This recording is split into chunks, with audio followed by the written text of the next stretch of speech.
Matindi pala itong si Senior Aguila, yung sinasabi nila na leader di umano ng kulto.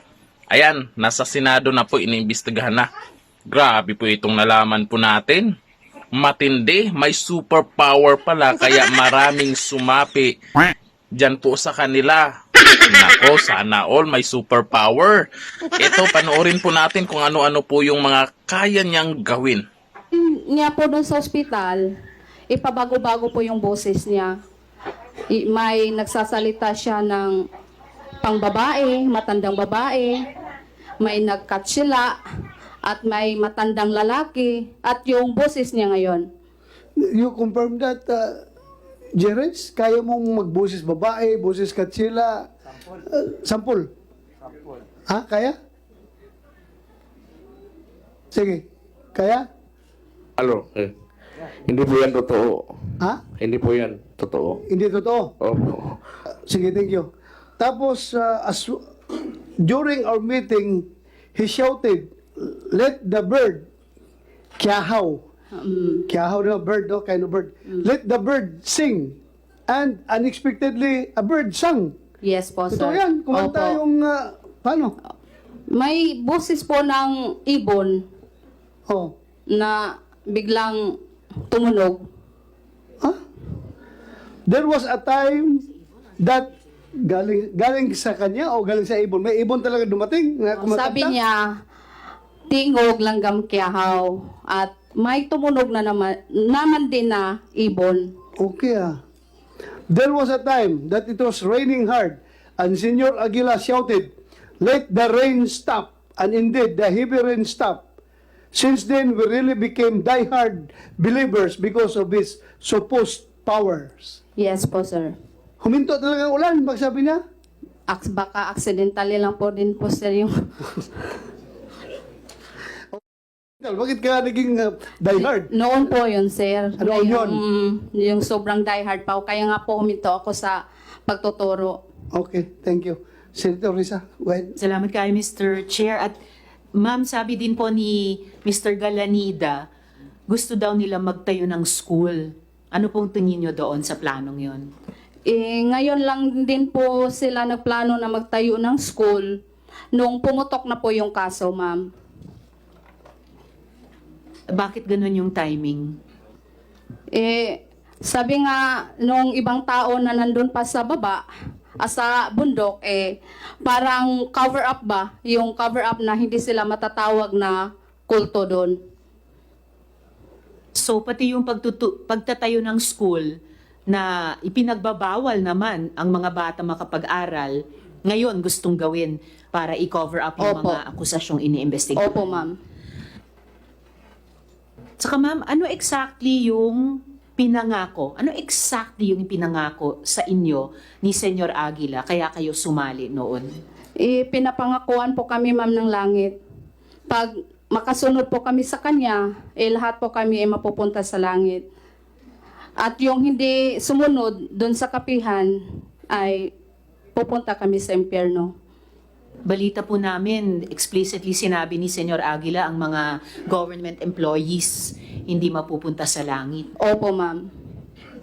Talagang napatingin kami sa isa't isa lahat dito na nagtatrabaho sa Senado. So, bakit po kayo nakumbinse noon na sumama? Dahil po sa mga insidenteng Opo. binasa ni Chair sa affidavit nyo. Opo, ma'am. Salamat po, Ms. Riza. Mr. Chair, isang follow-up question po kay Mr. Galanida at isa po kay Yes. Ms. Lovely kung maaari. Go ahead, go ahead. Salamat kayo, Mr. Chair. Kay Mr. Galanida or kahit kay Senyor Aguila, sa record po ninyo, sige, Mr. Galanida, sa record Yes po po. ninyo, ilan po ang nakalibing sa sementeryo? Kasi po sa totoo lang, marami pong nawawalan ng kamag-anak. Hindi ko po alam. Hindi nyo alam po ilan ang nakalibing sa sementeryo? O hindi ko kung ilan sila. Kayo naman Kasi po, bago lang yun po ang nung una starting until I think only 2023 pero before that pupunta naman doon naman ilibing sa Barangay Siring na sementeryo. Kung hindi nyo po alam, Mr. Galanida, kayo po, Senyor Aguila, ilan po ang nakalibing sa sementeryo ayon sa record nyo? Hindi ko po alam. Sir, sinasabi nyo kayo ang Diyos, dapat alam nyo. Ilan po nakalibing Hindi po, sa sementeryo? Pwede po Bisaya. Pwede. Kung tinuod pa nga, mingon ko nga ako Diyos, dili ta na ako maabot sa punto nga gani, ma'am. 23 years old pa man ko. Dili. 23? 22 mo, 23 pa karon ko 22 February. ka? Opo. Oh, Sorry po. okay. Pakiulit nga yung sinabi mo, kaya i-translate ko na Tagalog para maintindihan ng lahat. Sige. Kung tinuod pa nga nag-ingon ko nga ako Diyos, dili ta na ako maabot sa punto nga may ani ko. Na 23 years old pa man ko. Kung totoo na sinabi mo na ikaw ang Diyos, hindi ka na sana umabot sa ganitong punto na naging na 23 years old ka pa. Hindi, sir. At Hindi- Mr. hindi Chair, ako- umabot si Yesu Cristo ng 33. May isang dekada pa kayo. Anyway, Mr. Chair, Yes. kung maaari, Senyor Aguila, magdala po kayo ng impormasyon bukas or kung kailan ischedule ng chair ang hearing ulit tungkol sa registered deaths. Ma'am, pwede po tanungin natin yung mga bata dito sa sa likuran. Sino po yung nasa likuran na tinutukoy nyo? Hindi ko alam kung anong pangalan. May dalawang bata dito, parang gustong Bata yan na Oo. taga-kapihan. Dala ninyo yan? Dala ninyo?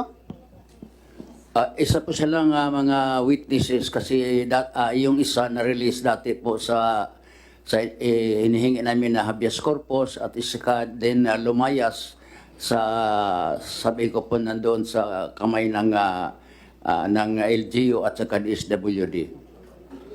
Mr. Chair, sa pagkaalam ko po, yung original na 8 tumakas, pinakasuhan ng Socorro Bayanihan Services ng kanilang mga magulang na nasa kanila pa sa kapihan para mabawi yung mga bata. At yung isa nga po ay naibalik sa kanilang magulang at yung 7 natira ay talagang humiling ng saklolo na manatiling malaya at nananawagan sa kanilang mga kababata na nasa kapihan pa na tumakas din dahil wala daw silang kinabukasan doon. Kung bibigyang daan ng chair yung pagsasalita ng 2 pang bata, nagtitiwala naman ako na itatayo pa rin sa prinsipyo ng best interest of the child at idadaan sa tamang proseso sa kamay ng DSWD na hindi lang ihaharap ng ganyan-ganyan lang ni na Senyor Aguila sila sa komite. Mr. Chair, I think Mr. Chair, Go ahead, Senator Tolentino. we agree with Senator Ontiveros that there should be a process concerning this. Kababasa ko lang nitong letter coming from the Office of the Secretary ng DSWD. So there should be a process that it should likewise involve the Secretary of this committee to really ferret the credibility and the veracity of the statements to be given by the children coming from the anong pangalan? Bayanihan. So there has got to be a process to this, Mr. Chairman. Well, in the interest of fairness, no, as the chair, ako gusto ko talaga lahat magbigyan dito. Kung pupwede lang, pero yun nga, we are napipigilan tayo dahil may batas na nagsasabi na kailangan ipaprocess. Meron bang DSWD dito? Ano, kaya nyo i-process ng mabilisan bago natin i-present kung gusto talaga nang i-present? Kaya nyo Mr. Chair, i-process? if I may, Mr. Chair, Yes, yung isang bata ay na-release po due to isang prosesyo ng batas through habeas corpus. yes, iba yung sinasabi mo na process yun ng korte. Ito, process ito ng DSWD according to law na kailangang sundin para maprotektahan yung kanilang rights. So, yung sabi mo na legal process, wala problema yun. Decided yun ng korte. Hindi namin kayo hinahabol. Balik ninyo yung mga bata doon sa kuwan dahil may desisyon ng korte. na ibalik sa mga parents. So wala kami problema doon. Ang amin lang, kung gusto niyo i-present yan, ako as a chairman, gusto kong pagbigyan rin kayo. Dahil baka sabihin niyo, bias ako dito sa mga nag-akusar. Kayo nagdidipin sa sarili niyo, hindi ko kayo pagbigyan.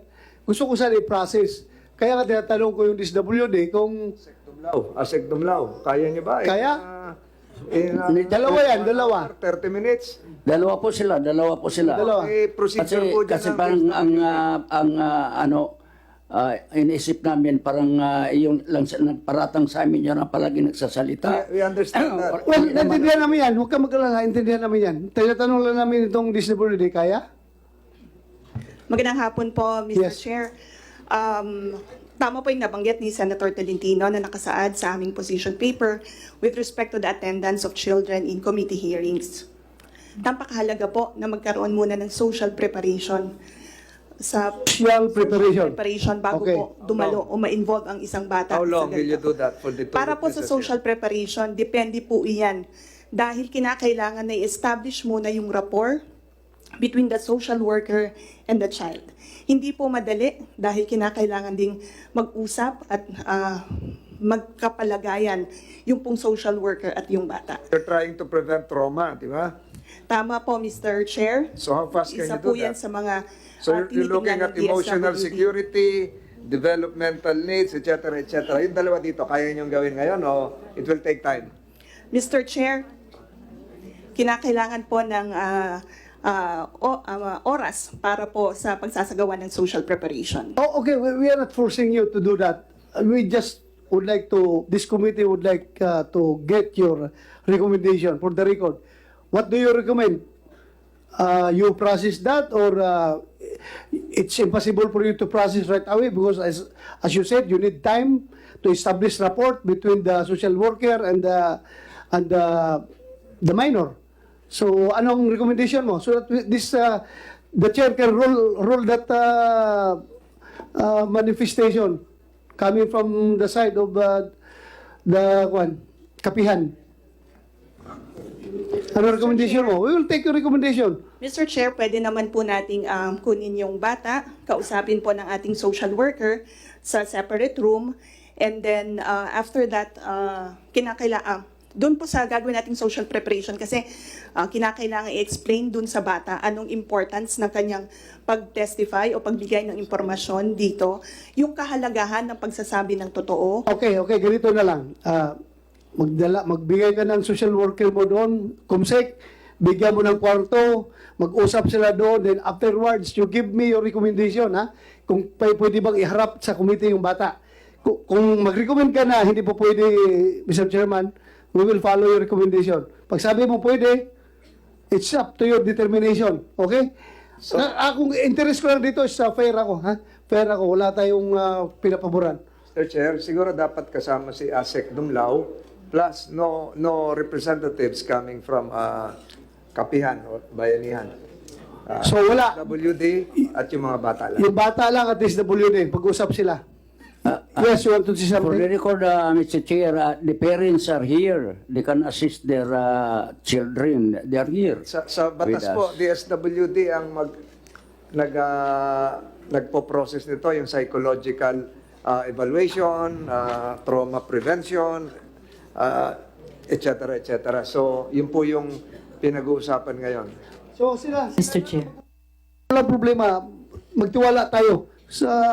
Yan ang mandato ng DSWD, pangalagaan yung kapakanan ng mga bata. So, tiwala tayo sa kanila. Yusek, Asik, you can proceed now. You want to say something pa? Mr. Chair, maraming salamat po.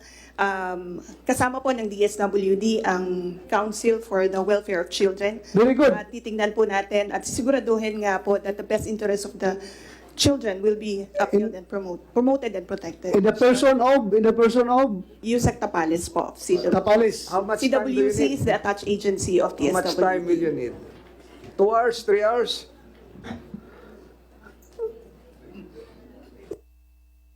Basta you just report back to the committee kung anong recommendation nyo. Hintayin namin kayo. You have your time. Ganun na lang. Yes, Mr. Chair. Sige, Thank thank you. you. You're no excuse.